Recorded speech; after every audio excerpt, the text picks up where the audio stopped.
Hello and welcome. This is Gina from McGuire. So glad you're here. Today I'm sharing with you how to make no bulk shaker cards, or you could call these full card shaker cards, card front shaker cards, flat shaker cards, whatever you want to. But basically, these are cards where the whole front of the card is shaker and there isn't much bulk to it.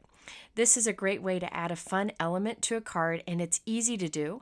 I'll show you a few different methods in today's video, and I'm hoping something here is something that you'll give a try. All right, so let's get started by making these house backgrounds. I actually have 4 cards featuring this house background because I liked it so much. This is the new Pinkfresh Studios Holiday Streets collection. So there is a background stamp, coordinating stencils, and a press plate, and you can buy these together or separately. I'm going to use the press plate today. However, you definitely could just stamp this if you prefer and do the same card that way. I really like using press plates with the Better Press system because it gives such incredibly crisp results and it's foolproof. It's really easy to do.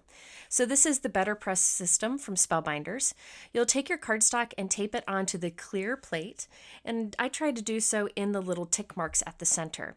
You could use watercolor paper here for a deeper impression, but I'm just using regular cardstock.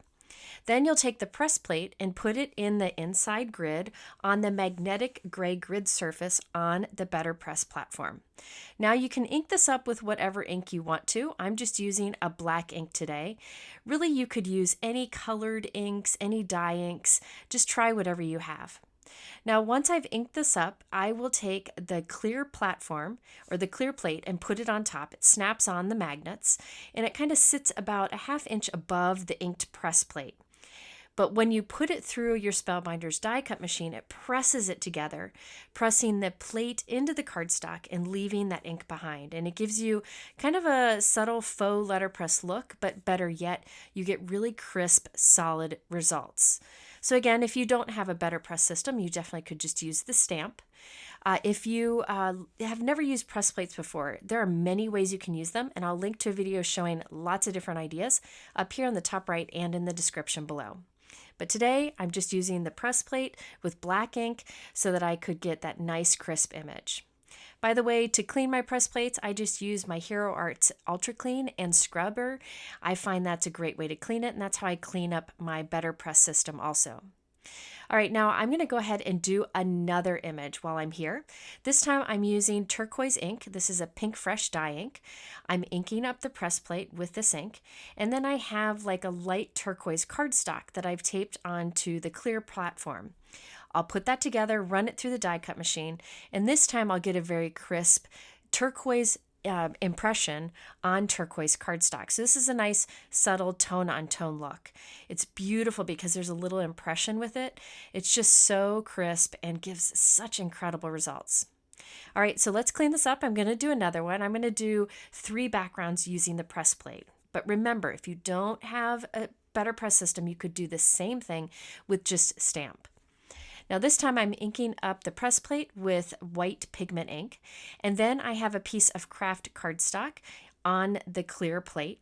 I'll put that on top, run that through, and this will give that impression and leave some white ink behind.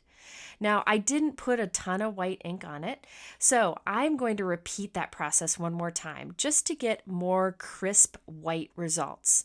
You could definitely leave it as is, but one of the advantages of the system is that gray surface there is magnetic, so that plate stays where it is, and we've taped our cardstock onto the clear plate, so we can repeat the inking process multiple times to make that white more vibrant. So I'll just re-inked it, run it through again, and look at that great result. I love craft cardstock with white ink. So now we have 3 backgrounds so far. I'm going to do one more background with this press plate. However, this time we're going to foil with the press plate. I have my Spellbinders Glimmer foil machine and some Spellbinders Glimmer foil. I'm taping the press plate up against a piece of green cardstock, creating kind of a hinge with the tape. I will then open that up, place the foil in between so that the pretty side of the foil touches the pretty side of the press plate. I'll take this and flip it over and put it onto the warmed up gray surface on the glimmer machine. So this glimmer machine warms up and it applies lots of heat. Then when we run it through the die cut machine, that applies pressure and it leaves a beautiful foil image. So I'll put the plates on top, press the timer button. When the timer's done, I will take the platform out and run all of that through my Spellbinders die cut machine. So press plates can actually be used to foil, and in fact, I find they foil even better than foil plates do. So many companies are just switching to make press plates because they can be used with Better Press, with the Glimmer foil machine, and more. And look at that beautiful foil result. So now we have 4 backgrounds that I made with that press plate. Again, I'll say it one more time. If you don't have the press plate, you definitely could do these backgrounds with that stamp. I went a little overboard because I really like this design. All right, so let's start with this example. This is using the first background we created, which was white cardstock with the black outline. So there are coordinating stencils that allow you to color this in. On each of my cards, I'll color it in a different amount. On this one, I'm coloring the entire background. And these stencils allow you to do that. So I'm starting with the first one, and I'm actually only going to color in the road with this. I'm going to save the houses for later because at this point, I wasn't sure what color I wanted the houses to be.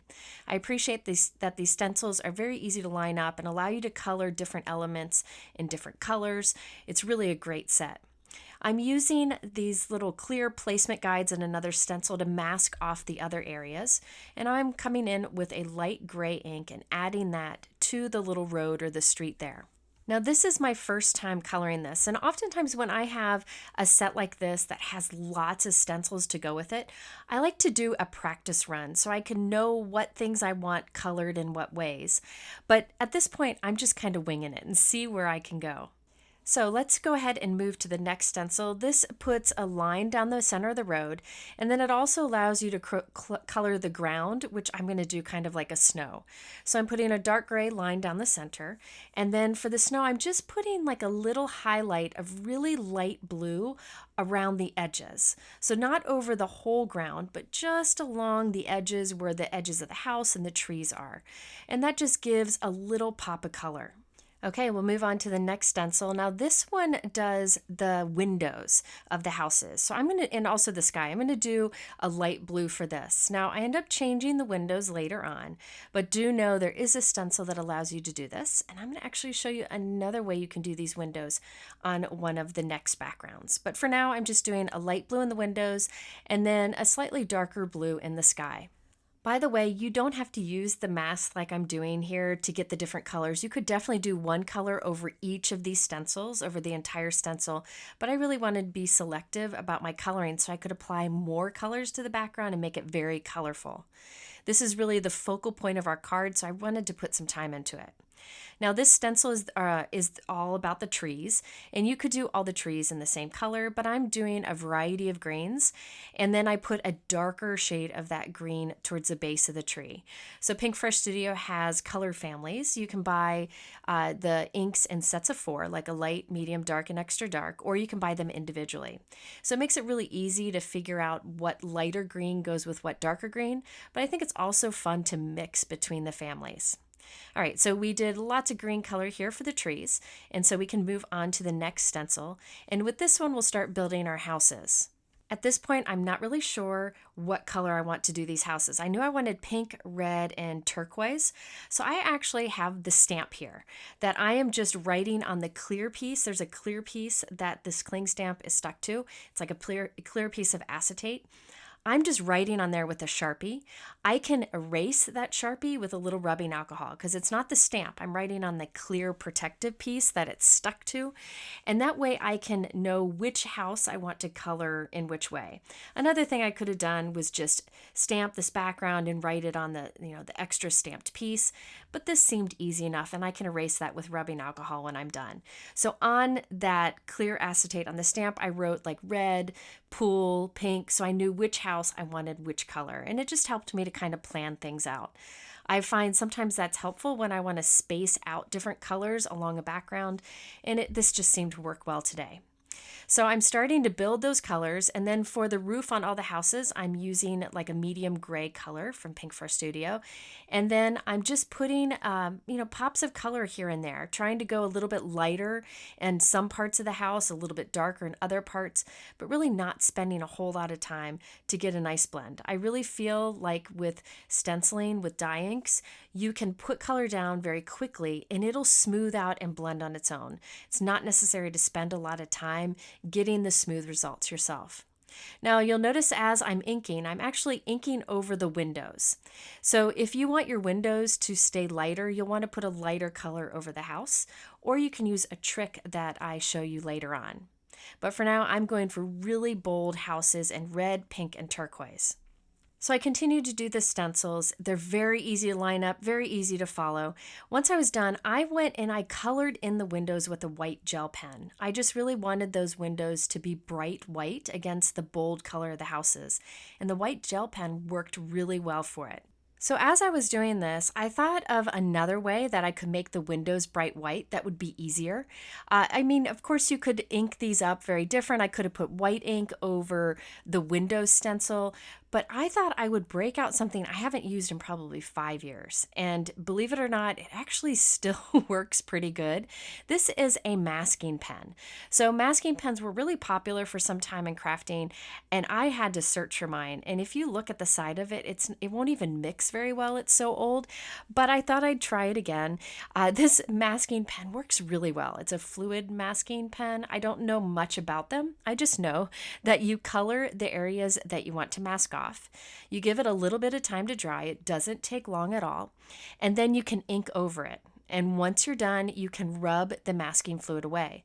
I do know you can also do this with rubber cement. Use like a small paintbrush and some rubber cement, and you can also mask with that. I will link below to the masking pen that I'm using. I'm definitely getting a new one because this one is old, but I found it worked just fine. So I colored in all the windows with this. It didn't take very long because it doesn't have to be perfectly colored in. Gave it a couple minutes to dry, and now I will do the inking with the stencils. So for this one, I'm going with like different colors of blues and aquas and greens. I'm not going to show the whole stenciling process. It's very easy just to follow this along with the stencils, but you can see here that I am inking over that masking fluid. And what happens is that masking product that we put down resists this ink that we're putting on top. So once I let this ink dry a little bit, I can go and carefully rub away the masking fluid. I like to use an adhesive eraser, but you could also just use your finger to rub the masking fluid away. And now you can see that all of the windows are bright white because we put that down to mask the ink that we put on top. So this is just another option. Anytime you want to do any kind of ink blending but mask off an area, it's good to break out a liquid masking pen. This is one of those tools that I've just kind of forgotten about, and I definitely will be using more in the future. Okay, so far I have 2 colorful backgrounds. Let's move on to my third background. This is the one where we use the turquoise cardstock with the turquoise ink. I want this to be really subtle, tone-on-tone, kind of monochromatic. So I'm only going to do a little bit of stenciling. So I'm just picking and choosing a few of the stencils. I thought the trees would look nice if they were a bit darker. So I am going to ink on to the stencil using a color of ink that's slightly darker than our background. So I'm actually using the waterfall color, which is a little bit lighter than the turquoise ink that I did the outline in. And I'm going very light-handed with this. I really just wanted a soft tone-on-tone look. I then am using the turquoise, which is the color I used for the outline, and I'm just coloring the roof and the door on all of the houses with this. So this will be even darker than the trees themselves. And then I will use the turquoise just to do kind of a halo in the sky, so just along the rooftop of that background scene. Next, I'm going to clean that stencil so that I can ink up the windows with a white pigment ink. So I'm using Hero Arts white pigment ink. Any white pigment ink would work. And I'm putting down a light application of ink here. I don't want it to be bright white, just softer. So this will give us a softer look than our background. And so we're really adding lighter color with the white and darker color with the matching inks to create this monochromatic background. It's really a great way to kind of speed up your stenciling process, right? This is going to take a lot less time because I'm not coloring everything, and I don't have to try to figure out what colors to use. I just use the same colors a bit darker and then add some white too. Here I'm just kind of pouncing a bit of white ink for the snow, but not putting a ton down, just very lightly. And look at this gorgeous background. Didn't take long at all, saved a lot of time, and I think it's a nice monochromatic look. Okay, let's do another one kind of similar. This is the craft background where I did the bright white outline. I'm this time only adding a bit of white pigment ink to this. The fun thing about white pigment ink is you can either pounce it on and you get kind of a little bit of a textury kind of look. You can see me doing that here. You can put it on heavy or you can put it on light.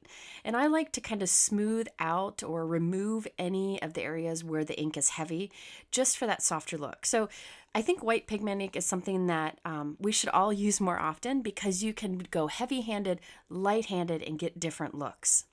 So I put snow on the ground, and now I'm putting a little bit in the sky and in the windows, and that's it. I'm leaving everything else as is, and I think the background ends up looking gorgeous even though I only added that bit of white pigment ink.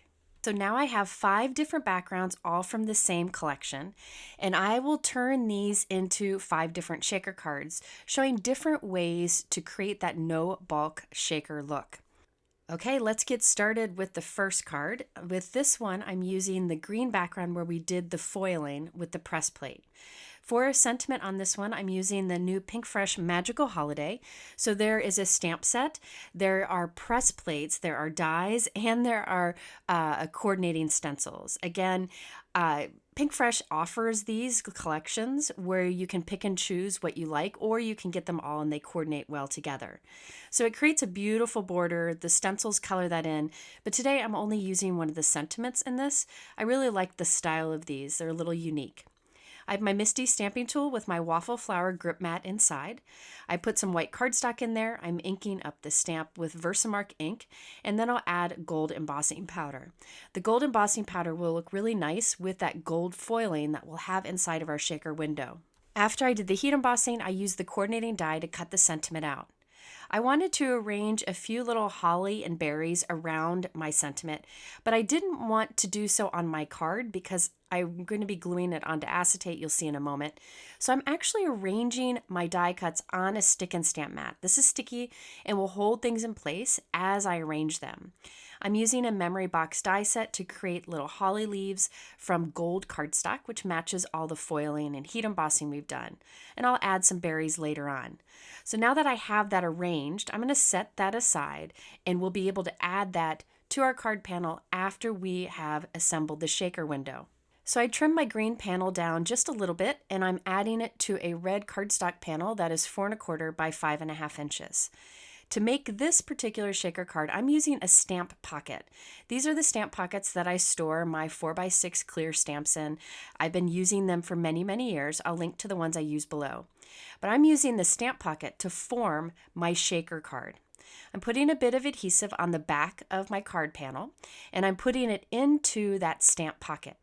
I'm going to push it all the way down into one corner so that it's nice and tight in that corner and press it down. That's why I put a bit of glue on the back of it. I then am trimming off the 2 sides about 1 inch. It really doesn't matter. Just rough, nobody will ever see it. I then will cut the corner. So you see that corner up there on the top right? I'll cut it a diagonal so I'm kind of meeting up with the red cardstock corner. I just find it folds much better if you do that.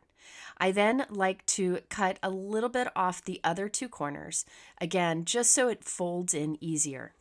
Now I'll fold in the side using some tape to tape it down. Now you could use double-sided tape, you could do whatever you want, but see, nobody's going to see this, so I'm just going to use Scotch tape because I figured it was easiest and fastest. So I'm folding that in as tight as I can, and I'll put some tape to hold it all down.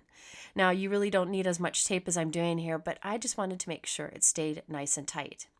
Now, I used a stamp pocket to do this, but you could use recycled packaging, maybe the packaging from a stamp set that you may buy.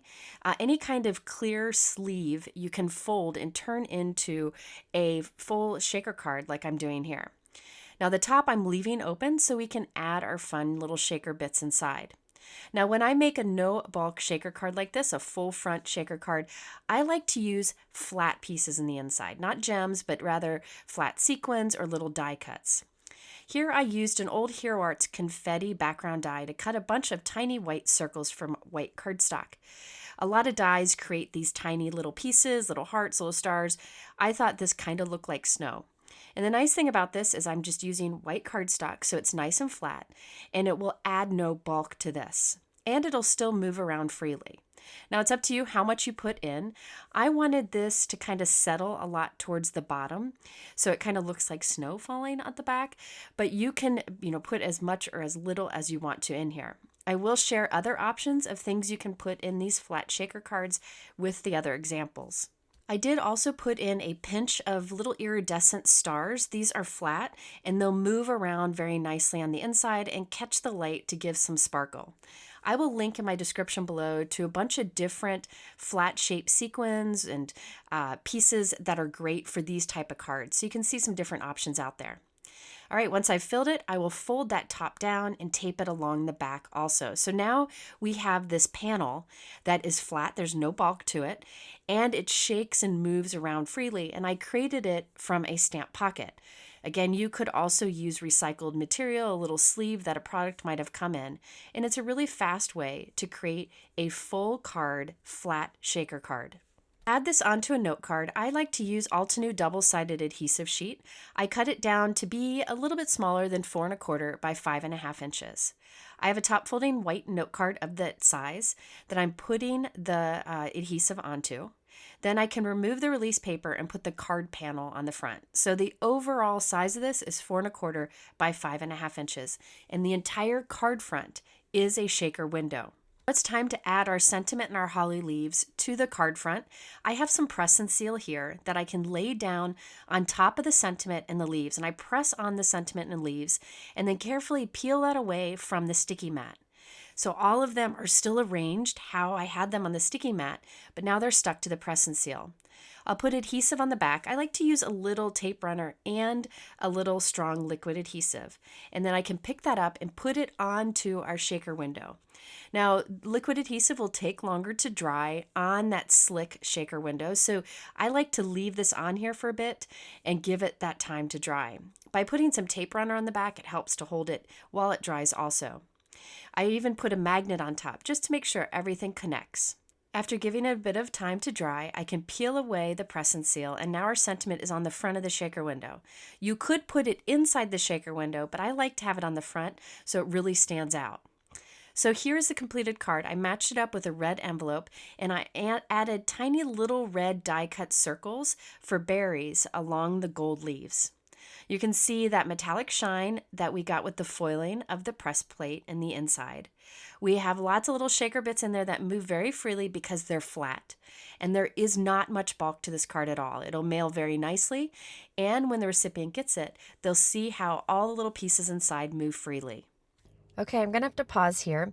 I was really hoping to finish this voiceover up before I went out of town, but I wasn't able to do so.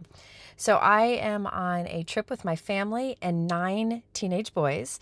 It's a graduation gift for my son, and I am currently in the van finishing this voiceover. So I apologize that the sound isn't as good, but I wanted to be able to finish this up. So let's get back to this. We have here the next card, and this is definitely the easiest and best way that I've found to make a full shaker card and one without bulk. The product that I use here was actually created, I believe, by Ilda Diaz from I Love Doing All Things Crafty. I will link to her blog in the description below. She was one of the first people to ever do a card like this. And so she now has shaker pockets, and you can get them from Honeybee. And these allow you to quickly make a full card shaker card that doesn't have bulk. There are many of these on the market, and they really work well. Honeybee has A2 and A7 size. This is the A2, so it's for a 4 1/4 by 5.5 inch card, and they also have the 5 by 7. So what you do is you take the clear film off the front, you flip it over, put your card panel face down in it, and then you take the release paper off these flaps, and you fold the flaps down. Now, I like to put a really strong magnet in the middle to hold it in place as I do this. I work on my Glassboard Studio magnetic glass surface, so I can use a magnet, which is really helpful when crafting. So I put the 3 sides over. There are actually the 2 sides and the bottom over, but I'm leaving the top open. We'll get back to the shaker pocket in a moment. Let's go ahead and do our sentiment. I'm using a new stamp set from Pinkfresh Studio called Holiday Greetings. There's a stamp set, there's a coordinating die set, and there's actually a coordinating press plate. So I stamped that with black ink on white cardstock, die cut it, added a few extra die cuts behind it so it has some stacked dimension, and I'm gluing that right on the front of our shaker window. So now we can add our shaker bits. I like to put the sentiment on the front first sometimes because then I can kind of get a better idea of how much I want to put on the inside to see a good amount of movement. This time the shaker bits I'm putting on the inside are iridescent circles. These are Trinity Stamps Shimmer and Shine, and they're great because they match with everything and they're not too distracting because there's no color to them. I accidentally somehow got 2 different color sequins in there, so that's why I had to dig them out. Once you're happy with how much you have in there, you can peel off the top flap and close it up. Now, the nice thing about these shaker pockets is the acetate they're made from is very thick. And so it kind of bows up on the front, but then flattens down when you put it in an envelope. So you get more movement on the inside than if you were to make your own. See how the front kind of bows up? I don't know if you can tell that. And it allows more movement, but as soon as you put your hand on it or put it in an envelope, it flattens beautifully. So I put a piece of double-sided adhesive sheet on the back of it, and I'm adding an A2 card base that's 4 1/4 by 5.5 inches. And look at how fun that is. Now, you could add more to this, but I don't feel you need to. This is actually a really fast card to make because you could do any card panel you want. Easy, simple, whatever. And then all you need to do is add the shaker pocket onto it, fill it with some shaker bits, and add a sentiment to the front, and you're good. So I really like this one because see how everything falls to the bottom because it has that natural bow to it, but it does flatten beautifully. So it's a great no bulk shaker card option. Let's move on to the next example. Now this one I'm going back to making my own using a stamp pocket. I don't know, I kind of went in a random order here, but it's another way to make one very simple. So let's start with the greeting on the front. I was really excited to use this set because I know it's on sale right now. I think it's like 50% off. It's an older set that I love so much. It's the brushed holiday sentiments from Pinkfresh Studio. There is a large stamp set. There is a large foil plate or 2 large foil plates, 2 coordinating large dies, and you have the layering stencils. So you can either create your words using the stamps, the foil plates, or the layering stencils. And I love this option. They have a non-holiday version too, but this is great for creating a really dynamic, really bold sentiment. So what's nice is you either stamp or hot foil or stencil a bunch of words at one time and then use one die to cut them all out. So I will be doing the sentiment Season's Greetings. So I chose to do the foil plate, but you could definitely do the stamps instead if you prefer. I will take a piece of white cardstock. This is Hammermill cardstock, which is super smooth and great for foiling. I'll link to the correct one in my description below. Taking one of the hot foil plates and creating a hinge at the top using some tape. I will then lift up that plate and slide underneath it some red glittery foil. And I want to make sure that the pretty side of the foil touches the pretty side of the press plate or of the foil plate. I will then take this and flip it over and put it down onto the hot area on my glimmer foil machine. This will allow heat to be applied to the foil plate. You press the timer button. Once the timer stops flashing, which isn't long at all, you take all the plates and platforms out and run it through your Spellbinders platinum die cut machine. And this will apply the pressure that gives you beautiful, beautiful, perfect foiling. So we have these great red glittery sentiments, and I can use the coordinating die to cut all of those words out. And I will do the same thing with the other plate so that I have lots of different holiday greetings to choose from. So if you make a bunch of holiday cards, you could do these 2 word sets and get different sentiments for each of your cards. So you could have merry and bright, best, good cheer, holiday wishes, so many different options here. I chose to go with Season's Greetings. Again, I believe this set is on sale right now, so be sure to check it out before it's gone. Now that my sentiments are ready, let's work on the card base. I have the craft color panel that we did with white pigment ink, and I trimmed it down to be a little less than 4 1/4 by 5.5 inches. And I'm adding it onto a white panel that is 4¼ by 5½ inches. So instead of just putting one panel in there, I'm putting a matted panel inside of our shaker window. I just felt that little white trim around the outside edge really made it pop. This time I'm going back to using a stamp pocket to create my shaker window, but I'm doing it in a different way. You could do this with recycled packaging that any of your products come in also. But I'm cutting the edges off of the stamp pocket, so it's just one thickness of that material. And then I will take this and wrap it around our card panel to create a shaker pocket. So with this method, you actually get 2 shakers out of 1 stamp pocket, whereas the first method I did, I only got 1. I do find the first method a bit easier, but this is yet another option that you can do. So I put it onto a piece of black cardstock just so you could see it better, but I put my card panel face down right into the center of that stamp pocket piece, and I am holding a magnet there to make sure it doesn't shift. I put some double-sided tape along the bottom edge, and I'll fold the bottom edge of the clear acetate or clear packaging up onto the back of the panel. I then like to cut the corners at a bit of a diagonal just to make sure that the rest of it folds easily. Now I will turn and do the same thing on the other 2 sides, but I will leave the top open. Now, I will say this takes more effort than the other options, but if you want to give this a try, this is another way to do it. When you do it this way, you definitely want to make sure that you're keeping it tight, that when you fold the sides in, that it stays tight. So you can see how the magnet was very helpful in holding it there for me. The first way I did it, where you put it into the corner of the stamp pocket, you had the advantage of it was staying tight there, so it was easier to put together. And definitely the option of using those shaker pockets that are already like designed and meant to be used that way is obviously the easiest of all. But I wanted to show you different options today. And by the way, another thing you can do is instead of clear packaging, you can make these full card front, no bulk shaker cards with vellum. And that is a really beautiful option too. And I actually have that coming in a video very soon. Okay, so the little shaker bits that I added to this one are little sequins and iridescent stars. I think it's an older mix that's discontinued, but again, I'll link to many great options in the description below.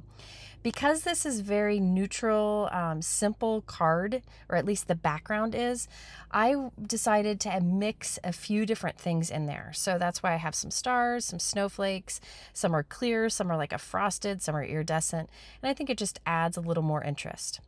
Once I was happy with the amount inside, I put some more tape along the top, and I can fold that last flap over, making sure it's really tight and sealing the corners off.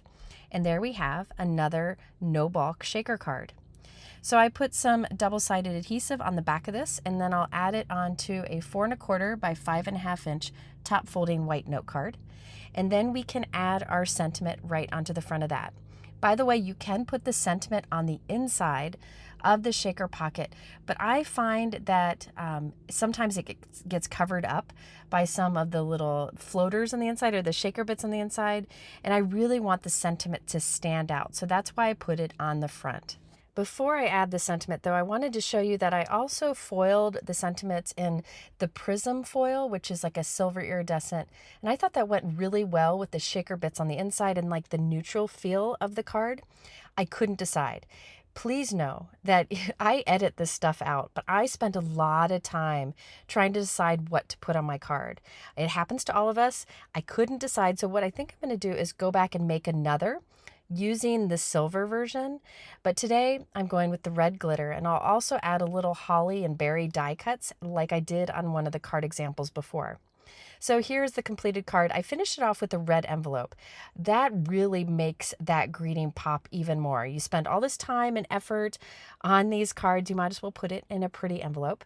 You can see the little holly and berries tucked out from the greeting, and we have lots of shaker movement on the inside and very little bulk to this. No need for foam tape, and actually I just find they're really easy to put together. But definitely still, the easiest option are those honeybee shaker pockets. Let's go to our next example. This one's a bit different. It's actually just a large frame on the front of a card to form the shaker window, but there's no bulk to it. So for this one, I'm using the Pinkfresh Studio Notched Corner Frame die set. I've used this one many times. I love it. I'm using the largest solid die, the second largest solid die, and then a die that goes in between that creates little notched marks that gives some detail to that frame. So I'm taping these 3 dies together so that I can die cut them multiple times in the same position, creating multiple frames of the same size. I'm first cutting it from white cardstock, and you'll see later I end up changing to black cardstock, but for now, white cardstock works just fine. So I get this beautiful frame die cut, and then we also have the centerpiece that I can save for another project. So this is where I switch to the black cardstock. So I have 2 black die cut frames. I'm putting adhesive on the back of one of these frames, and I'll place it onto our inked town panel. So this is something you could put on any background, any kind of inky background, die cut, stamped, alcohol ink, anything you want. Today I'm using that letterpress background with the stenciling. So I'm placing this in the area that I want to show, so it's kind of towards the top corner, and then I can cut the excess off the sides. At this point, you could use foam tape for the next step, and that will give you some dimension and allow the shaker bits to move freely. However, today I wanted to go for no bulk, so instead of foam adhesive, I'm just using double-sided adhesive here. I'm placing double-sided adhesive around the top of this frame, and I will go back and fill in those corners just to make sure that none of the shaker bits come out those corners. Now I have all of that adhesive exposed on the outside frame there, and I'm going to carefully put some shaker bits towards the inside, trying not to get them onto that exposed adhesive. I do like to remove the release paper before I add the shaker bits, because sometimes if I put the shaker bits in first and try to pull off the release paper, it makes the shaker bits move and pop around and it makes a mess. So I actually find that putting the shaker goodness inside after removing the release paper works the best for me. All right, so once I'm happy with how much I have in here, it's kind of a guessing game with this method, but I'm kind of spreading around, making sure it's like a thin layer. I don't want big piles of the shaker bits in a certain spot because it might get stuck there when we put the acetate on top. Once I'm happy with it, I will take my piece of acetate. Any scrap recycled packaging will work here. You know, just cut a piece off of like the pocket that a stamp comes in or the sleeve that a stencil comes in, and just lay that on top and press all the way around, making sure you get a good seal. And then you can flip this over and trim the excess off the edges.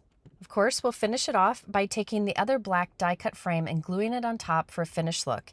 And there you have a no bulk shaker window.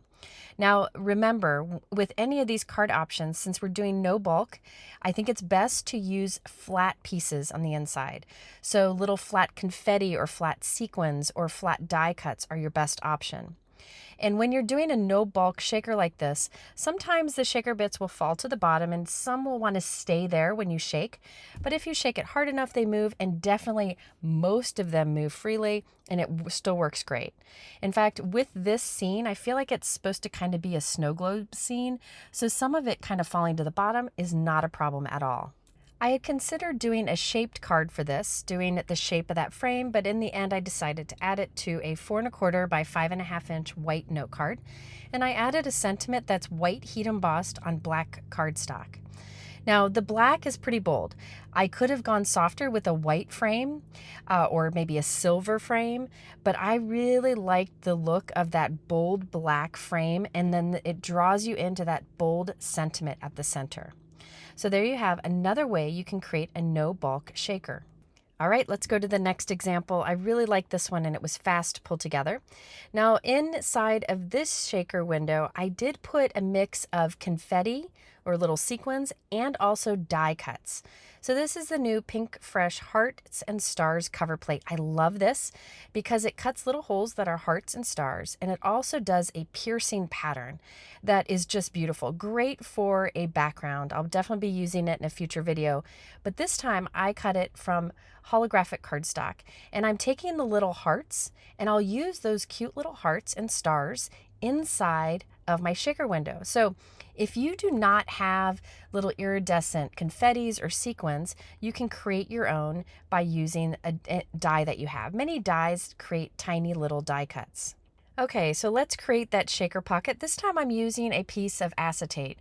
A lot of crafters have 8.5 by 11 sheets of acetate in their collection because there's a lot of things you can do with it. So I'm going to make one from that. I'm cutting a piece of acetate to be 6 by 4 3/4 inches. And by the way, if you wanted to, before you turn this into a shaker card, you could heat emboss this if it's a heat resistant acetate. I'll link below to the one that I like, and that would give a really cool shaker window, but today I'm leaving it plain. So I have my cut piece of acetate, and I will score 1/4 of an inch along each edge. Now scoring is a little tricky with acetate. It doesn't score super well, but just a bit of a score, a little line there, will really help when you go to fold the sides in. I'm using a stylus tip to really work into that groove on my scoreboard, but you definitely could use a bone folder to do this. And I like to go over it 2 or 3 times to really make sure I get the best score line possible. Next, I'll take my scissors and cut the corners off of each of these. This is kind of like what I did earlier on my first card. This just makes it easier for you to fold in the 4 sides. So you'll see what I have looks very similar to that honeybee shaker pocket, but I will say the honeybee shaker pocket is thicker and it's really cut just right, and it has the tape on it already, so it's really handy.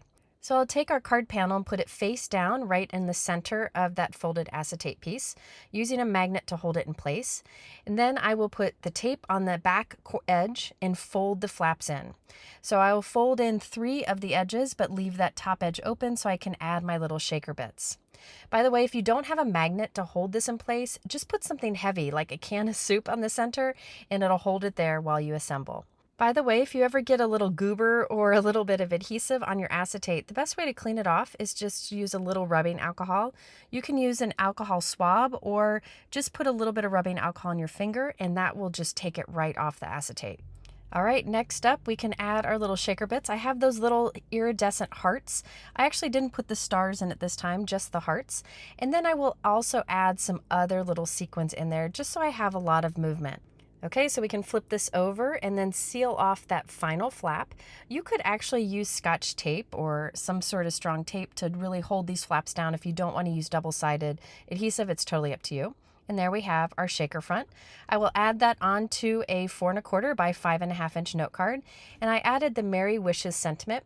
And this was left over from our last card. It's the one that I did in the silver iridescent that I chose not to use. And that's it. That's it for this card. So this one really didn't take that long at all because I didn't do all of the stenciling on the background for that monochromatic look. And I created my own little shaker pocket there with lots of movement, but no bulk. Okay, let's move on to my last example. Now this is the only one that doesn't use that house background. I really wanted to try this poinsettia frame and it really works well with the shaker window. So this is the new Pinkfresh Studio poinsettia frame. There is a press plate, there is a stamp, there are coordinating stencils and a coordinating die set. The stamp actually has a sentiment that you can take out of the center and stamp separately. And there's also the press plate for that sentiment. I'm not going to use that sentiment. I'll use a different one instead. But do know that you have all these different options available.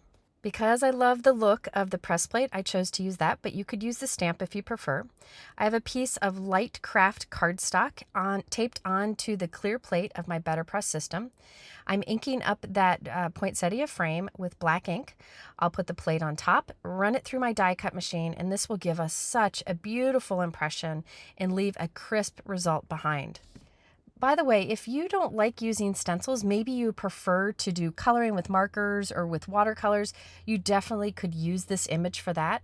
I just find stencils faster and I get better results, so that's why I choose to use them.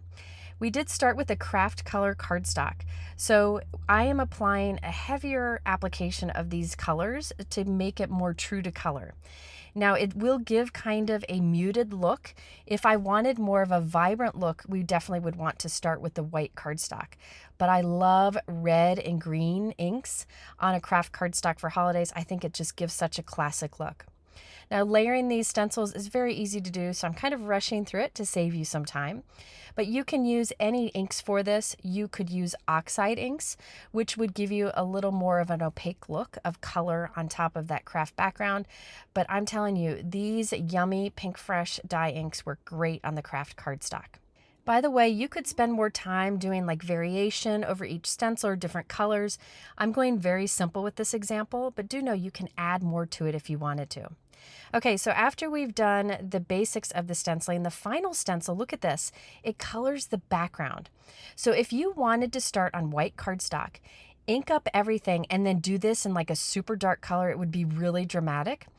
I instead am just putting a little bit of white pigment ink over that opening, just a bit, to kind of give a haze around our flowers. You could go more solid white if you wanted to, but I love that kind of hazy look of the white ink. Great little bundle here because you can color an entire card panel with the stencils. All right, next I'm going to use the coordinating die to cut this out. Now this will take away some of that white pigment ink haze that I added in there, but I just wanted to show you that was an option to do. So I use the coordinating die to cut that out, set it aside. Let's put our shaker panel together.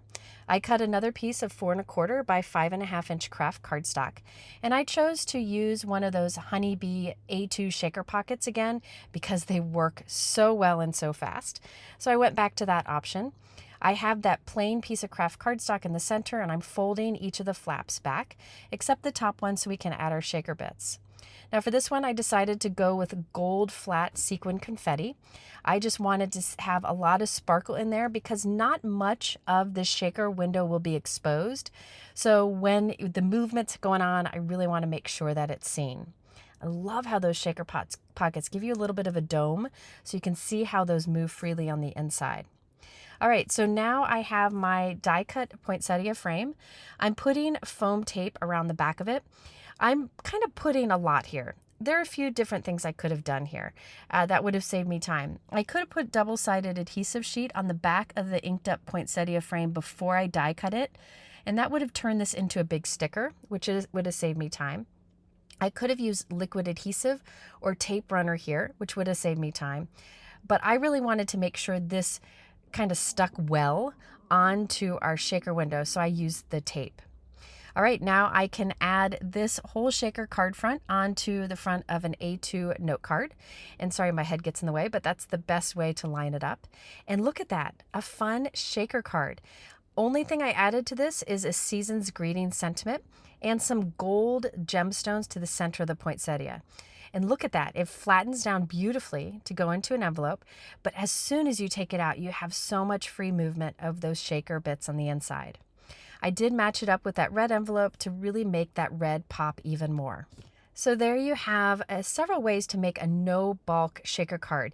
Keep in mind, if you wanted your shaker to be smaller on the card, you can make a mini shaker pocket. So do the same thing I did, but in a smaller scale, and just add it anywhere on a card, and you can have a no bulk shaker card with a little smaller shaker window. I really hope you're inspired to give one of these ideas a try. They're fun to do. I will link in my description below to all the products that I used. And again, I'll have that link to see more of Ilda's ideas. She's got some amazing cards. If you want to see some other related videos, I will link to them here at the end. I also encourage you to go over to my blog because I'll have a lot more information there, including a fun way to get a free gift. I thank you for watching. I hope you have a wonderful day. We'll see you soon.